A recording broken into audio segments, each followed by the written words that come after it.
तो आज के इस वीडियो में हम लोग बात करेंगे कि पत्र आप बोर्ड एग्जाम में किस प्रकार से लिखेंगे। तो मैं आपको जितने भी पत्र आज के इस वीडियो में बता दूंगा, उससे बाहर एक भी पत्र बोर्ड एग्जाम में नहीं आएगा। तो चलिए शुरू करते हैं और समझते हैं कि पत्र कैसे लिखा जाना चाहिए। पत्र लिखते समय हमें कुछ बातों का ध्यान रखना है। पहली बात यह ध्यान में रखनी है कि जो भी पत्र लिखेंगे उसकी भाषा बहुत सरल और सहज होनी चाहिए। साथ ही साथ जो भी पत्र लिखेंगे उसमें शब्दों का चयन बहुत स्पष्ट होना चाहिए और साथ ही साथ विनम्र उसमें एक निवेदन किया गया हो, किसी भी प्रकार की कोई अकड़ उसमें नहीं दिखनी चाहिए। अब मन में सवाल आता है कि पत्र कितने प्रकार के होते हैं। पत्र होते हैं हमारे पास दो प्रकार के। पहला जो पत्र होता है वो हमारे पास औपचारिक पत्र होता है, दूसरा जो होता है वो हमारे पास अनौपचारिक पत्र होता है। अब मान लीजिए कि आपको अपने प्रधानाचार्य जी को एक पत्र लिख करके ये बताना है कि प्रधानाचार्य जी, हमारे स्कूल में हिंदी की पुस्तकें जो हैं वो पुस्तकालय में उपलब्ध नहीं है, इनको मंगाने का कष्ट करें। तो आप औपचारिक पत्र लिखोगे। या फिर आपको किसी एक अधिकारी को पत्र लिखना है कि आपके गांव में सफाई की समस्या है, तो आप औपचारिक पत्र लिखेंगे। अब मान लीजिए कि अपने मित्र को अपनी बहन की शादी में बुलाना है, तो आप अनौपचारिक पत्र लिखेंगे। या किसी भी एक रिश्तेदार से कुछ पैसों की मांग करनी है, तो आप अनौपचारिक पत्र को लिख करके आएंगे। मन में एक सवाल जरूर चल रहा होगा कि आखिर सर कौन से ऐसे पत्र हैं जिनको हमें तैयार करके बोर्ड एग्जाम में जाना चाहिए। तो बच्चों, कुछ हमारे सामने पत्र हैं। जैसे पहला पत्र जो कि आपके बोर्ड एग्जाम पिछले वर्ष में पूछा जा चुका है कि आपके विद्यालय के पुस्तकालय में हिंदी की पुस्तकों एवं पत्रिकाओं का अभाव है। आपको प्रधानाचार्य जी को एक पत्र लिखना है और बोलना है कि भैया इन्हें मंगाने का अनुरोध करें। तो ये एक पहला पत्र है जो आपके बोर्ड एग्जाम के लिए इंपॉर्टेंट है। लिखने का तरीका बताएंगे, लेकिन उसके पहले दूसरा देख लेते हैं। दूसरा जो हमारे पास है वो है कि भैया शुल्क मुक्ति हेतु, यानी कुछ फीस में कमी कर दी जाए, इसके लिए प्रधानाचार्य जी को एक अनुरोध पत्र लिखना है। पूरे चांस हैं कि आपसे एग्जाम में पूछा जाएगा।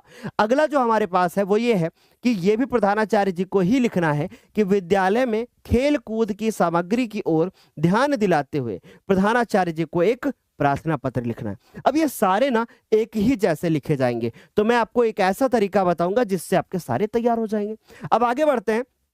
एक और पत्र लिखना है। किसको लिखना है? ये पत्र लिखना है नगर निगम के स्वास्थ्य अधिकारी को। ये पत्र लिखना है नगर निगम के स्वास्थ्य अधिकारी को, ताकि वो आपके मोहल्ले की नालियों की समुचित सफाई के लिए जो है कार्य करवाए। तो ये पत्र किसको लिखना है? नगर निगम के स्वास्थ्य अधिकारी को। यदि आप 4 ये पत्र तैयार करते हैं तो आपका औपचारिक पत्र कंप्लीट हो जाएगा और यहीं से बोर्ड एग्जाम में क्वेश्चन बन जाएगा। अब मान लीजिए कि सर इससे नहीं बना, तब तो एक ऐसा तरीका बताएंगे जिससे आप कोई भी पत्र आए आपको पूरे नंबर मिलेंगे। तो लेकिन उसके लिए आपको अच्छे से समझना होगा। अब देखिए जरा ध्यान से, एक पत्र यहां पे मुझे दिख रहा है। अब इस पत्र का फॉर्मेट पहले पे ध्यान से देखना और उसी के नंबर मिलेंगे। देखिए ध्यान से, सबसे पहले आपको क्या लिखना है? सेवा में। फिर किसको लिख रहे हैं आप? प्रधानाचार्य जी को लिख रहे हैं, तो प्रधानाचार्य महोदय ऐसा करके आप लिख सकते हो। अब आप उसके बाद अपने स्कूल का नाम लिखोगे कि आप जिस स्कूल में पढ़ते हैं वो नाम लिखेंगे, और प्लस आप एड्रेस भी डालोगे कि भैया कहां पर है वो स्कूल, राइट। फिर उसके बाद विषय यानी सब्जेक्ट में आप डालोगे कि भैया पुस्तकालय में हिंदी पुस्तकों एवं पत्र पत्रिकाओं की उपलब्धता हेतु अनुरोध। अब बच्चे के मन में सवाल चल रहा होगा कि सर ये विषय हम लाएंगे कहां से?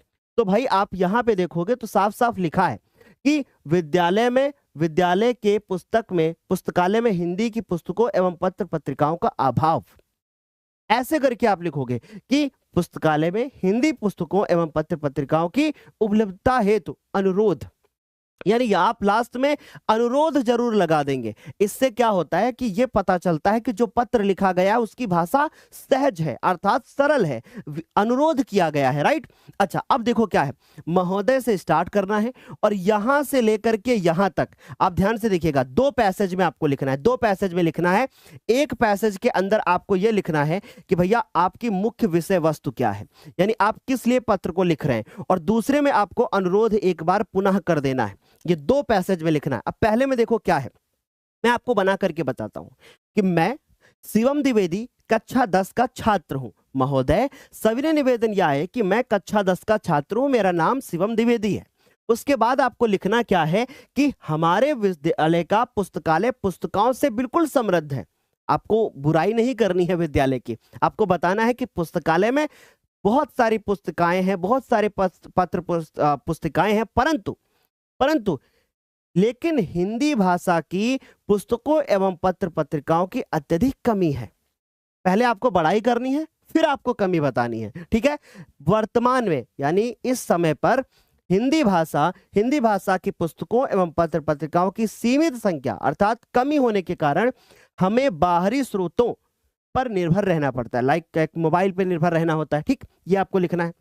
फिर लिखना है कि यदि पुस्तकालय में हिंदी की अधिक पुस्तकों एवं पत्र पत्रिकाओं की व्यवस्था कर दी जाए, है ना, व्यवस्था कर दी जाए, तो यह न केवल छात्रों के ज्ञान को बढ़ाएगा बल्कि हिंदी भाषा के प्रति रुचि भी बढ़ाएगा। तो यहां पर आपने मेन कंटेंट डाल दिया, मेन चीज डाल दी कि भैया आप पत्र लिख क्यों रहे हैं। अब दूसरे पैसेज में आपको बताना है कि भाई आपसे निवेदन है और जो आपकी हेडिंग थी, जो लिख करके आई थी, वही इधर फिर कॉपी पेस्ट डाल दीजिए। आपसे निवेदन है कि पुस्तकालय में हिंदी साहित्य, व्याकरण, प्रेरणादायक लेखन आदि विषयों पर, मतलब आप कुछ भी बना करके लिख सकते हो इसमें कि हिंदी की जो भी किताबें आपको अच्छी लगती हो सबका नाम लिख डालो, है ना, कि हिंदी की साहित्य, व्याकरण, प्रेरणादायक लेखन आदि विषयों पर आधारित पत्र पत्रिकाओं की संख्या बढ़ाने की कृपा करें। यानी उनकी संख्या कम थी, बढ़ाने की कृपा करें। आपको 2 पैसेज में लिखना है। उसके बाद आपको लिखना है धन्यवाद, आपका आज्ञाकारी शिष्य शिवम द्विवेदी, कक्षा 10 बा। अब कुछ लोग आपको बताएंगे कि यहाँ पे आप का, खा, गा, घा लिख दो, कुछ लोग कहेंगे कि नहीं ये वाला पार्ट आप इधर लिख दो। तो ऐसा कोई हार्ड एंड फास्ट रूल नहीं है, आप इसको इधर भी लिख सकते हैं और आप इसको इधर भी लिख सकते हैं, राइट। दोनों सही माना जाएगा, परंतु मेरी ये कोशिश है, मेरा ये प्रयास है कि आप इसको इधर ही लिख करके आएंगे, राइट। तो ये हो गया लिखने का तरीका। प्लस आप एक काम और कर सकते हैं, ये लिखने के बाद आप दिनांक भी डालोगे, तो आप यहाँ पे दिनांक भी डाल सकते हैं, राइट। तो आप दिनांक डालेंगे कि आप किस डेट को लिख रहे हैं, तो दिनांक हो गई आपकी 24/02/2025, आप दिनांक डालेंगे, राइट। तो इस प्रकार से ये पत्र जो होगा वो कंप्लीट हो जाएगा। आगे चलेंगे अगले पत्र के ऊपर। अब अगला जो पत्र है वो ये है कि शुल्क मुक्त हेतु, राइट। बाकी के आप अपने मन से भी लिख सकते हो। तो देखो जरा ध्यान से, वही चीज, सेवा में प्रधानाचार्य महोदय जी, ज्ञानोदय पब्लिक स्कूल, मोहनलालगंज, लखनऊ। अब आपका यहाँ पे जो सब्जेक्ट है वो क्या हो जाएगा, बदल जाएगा। अब सब्जेक्ट में यहाँ क्या लिखोगे जी, आप यहाँ पे मिस्टेक है, सब्जेक्ट में आप क्या लिखोगे कि शुल्क मुक्ति हेतु। आप यहां लिखेंगे सब्जेक्ट में शुल्क मुक्ति हेतु, क्या लिखेंगे, शुल्क मुक्ति हेतु, है ना। शुल्क मुक्ति हेतु क्या लिखेंगे, पत्र लिख रहे हैं, या शुल्क मुक्ति हेतु क्या कर रहे हैं, अनुरोध लिख रहे हैं, राइट। तो ये आपने यहाँ पे क्या कर दिया, इस तरीके से विषय वस्तु यहाँ पे चेंज कर दी, ठीक। अच्छा, अब फिर वही चीज कि सविनय निवेदन है कि मैं शिवम द्विवेदी कक्षा 10 का छात्र हूं। ये लाइन तो कॉमन है, सब में लिखनी है।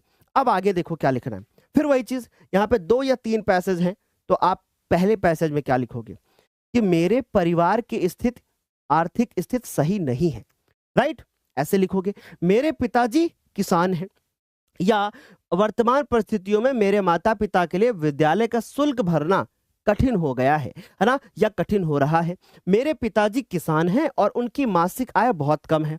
फिर आपको लिखना है कि मैं पढ़ाई में सदैव अच्छा करने का प्रयास करता हूं। अब ये नहीं लिखना है कि मैं पढ़ाई में बहुत अच्छा हूं, यहां लिखना है कि मैं पढ़ाई में सदैव अच्छा प्रदर्शन करता हूं, ठीक, और विद्यालय की विभिन्न गतिविधियों में सक्रिय रूप से भाग भी लेता हूं।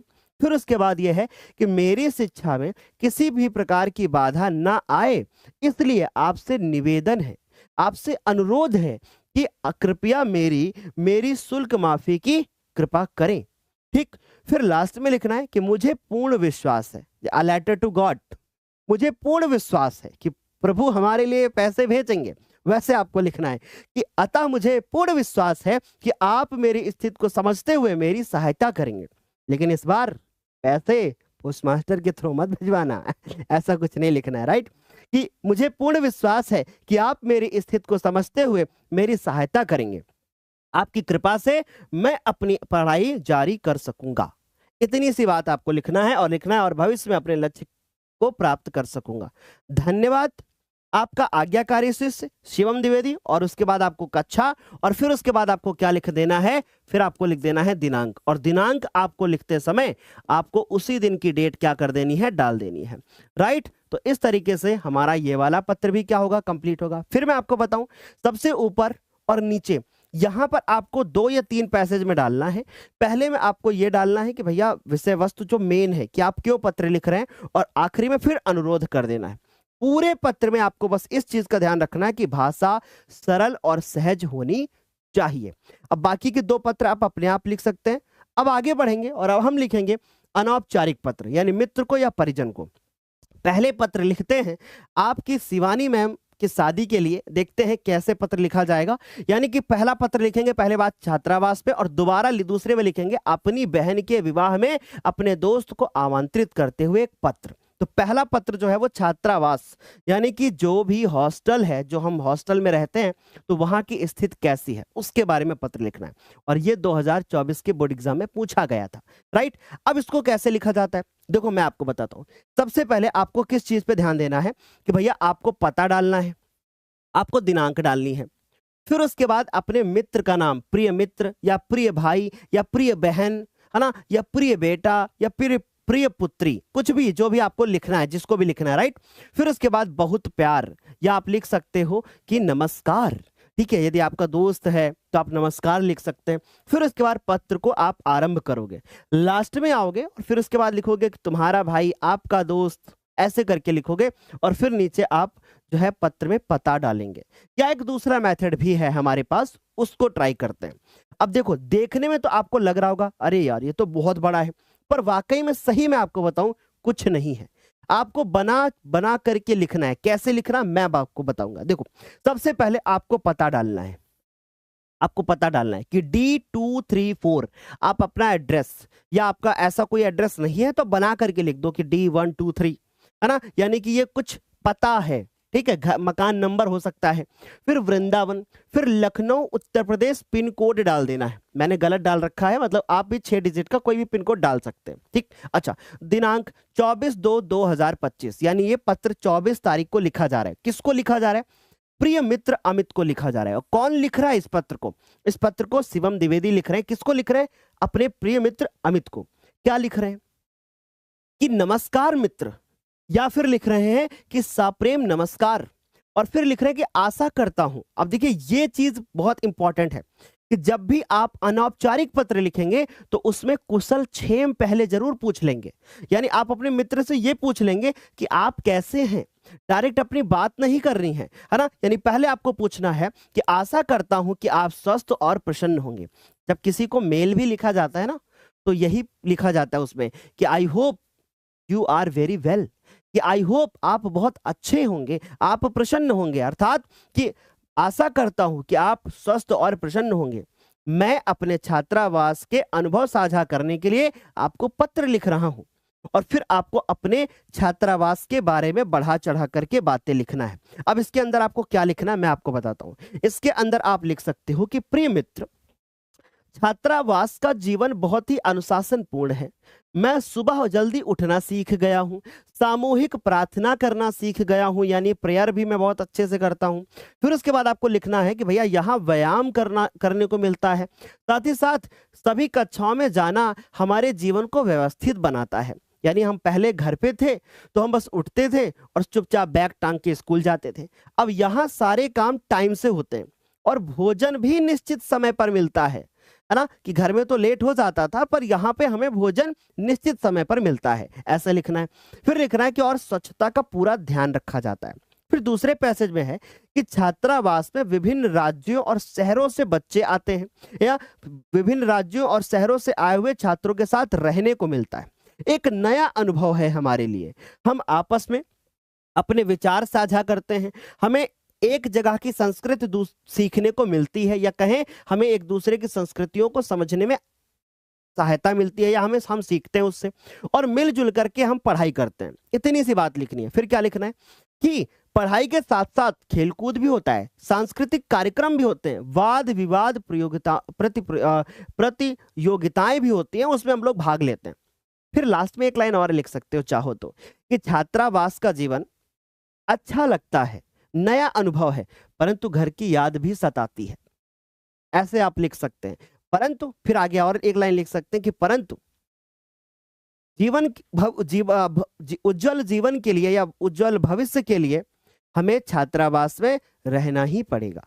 प्रिय मित्र, आशा है कि आप कुशल होंगे और आप अपने बारे में भी हमें जरूर बताएंगे। आपके पत्र की मिलने की प्रतीक्षा रहेगी। लास्ट में वही चीज, तुम्हारा मित्र शिवम द्विवेदी, डेट आप ऊपर डाल चुके हैं। इतना लिख करके ये काम हो जाएगा। ओके, आगे चलेंगे दूसरे पत्र की तरफ। अब दूसरा पत्र जो है ना, वो पत्र ये है कि शादी के लिए लिखना है भाई। अपने दोस्त को शादी में बुलाना है, अपनी बहन की शादी के लिए, राइट। तो देखो जरा ध्यान से कि वृंदावन, वृंदावन वही एड्रेस आपने डाला। आप लखनऊ से हैं, Uttar Pradesh, pin code number डाल दिया, दिनांक किस डेट को पत्र लिख रहे हैं। प्रिय मित्र अमित, साप्रेम नमस्कार। और सच बताऊं तो आज 17 तारीख हो गई है। रात के अभी जो बज रहे हैं, मैं आपको टाइम दिखाना चाहता हूं, 1:49 हो चुका है और रात में लगभग 2 बजे ये आपके लिए वीडियो शूट हो रहा है, जो कि मॉर्निंग में मिलेगा, है ना। कि आशा है कि आप कुशलता पूर्वक होंगे, यानी आप अपने प्रिय मित्र से बोल रहे हैं कि आप बहुत कुशल पूर्वक होंगे, आपकी पढ़ाई और अन्य कार्य अच्छे से चल रहे होंगे। मुझे यह बताते हुए बड़ा ही हर्ष हो रहा है कि हमारी प्रिय बहन शिवानी का विवाह तय हो गया है और यह शुभ अवसर 24/2/2025 को है। यानी मैम निपटेंगे, शादी करेंगे 24 तारीख को, आपके बोर्ड पेपर की तैयारी करवाने के बाद, सोच लो, ठीक है। तो 24 तारीख को हमारी बहन शिवानी का विवाह है, परंतु ऐसा सत्य नहीं है। इस खुशी के मौके पर आपकी उपस्थिति मेरे लिए बहुत महत्वपूर्ण होगी। यानी प्रिय मित्र अमित, यदि आप आएंगे तो बहुत अच्छा होगा। हम सब आपके आने की प्रतीक्षा कर रहे हैं, है ना। फिर आपको लिखना है कि कृपया समय निकाल करके अवश्य आना और इस शुभ अवसर को और खास बनाना। यानी आप अंदर से नहीं चाहते हैं कि आपका दोस्त आए, लेकिन फिर भी पत्र में बता रहे हैं कि आओगे तो अच्छा लगेगा ठीक है। और जब हम किसी को कार्ड देते हैं तो उसमें एक बात लिखते हैं कि भैया परिवार सहित, यानी पूरे परिवार के साथ में आना, यही तो लिखते हैं ना। तो सपरिवार आना, तो वही बात आप भी लिखिएगा कि मैं जल्द ही आपसे मिलकर के तैयारियों के बारे में बताऊंगा और कृपया अपने परिवार के सभी सदस्यों को भी लाने का कष्ट करें। तुम्हारा मित्र शिवम द्विवेदी। आई होप यहां तक आपको सारी बातें समझ में आ रही होंगी। यानी आज शिवम द्विवेदी ने प्रधानाचार्य को पत्र लिखा, छात्रावास में रह रहे हैं तो अपने मित्र को पत्र लिखा, बहन की शादी के लिए मित्र को पत्र लिखा और साथ ही साथ फीस की माफी के लिए भी पत्र लिखा। अब मेरे प्यारे बच्चों, अब आप लोगों को ये कमेंट करके बताना है कि क्या ये पत्र लिखने का जो तरीका है, जो हमारे द्वारा बताया गया है, क्या आपको सहज और सरल भाषा में समझ में आ गया है कि नहीं। प्लीज कमेंट करके जरूर बताना। और मेरे प्यारे बच्चों, एक कमेंट ये भी करना कि क्या 24 तारीख को इस शादी में आप भी आ रहे हैं।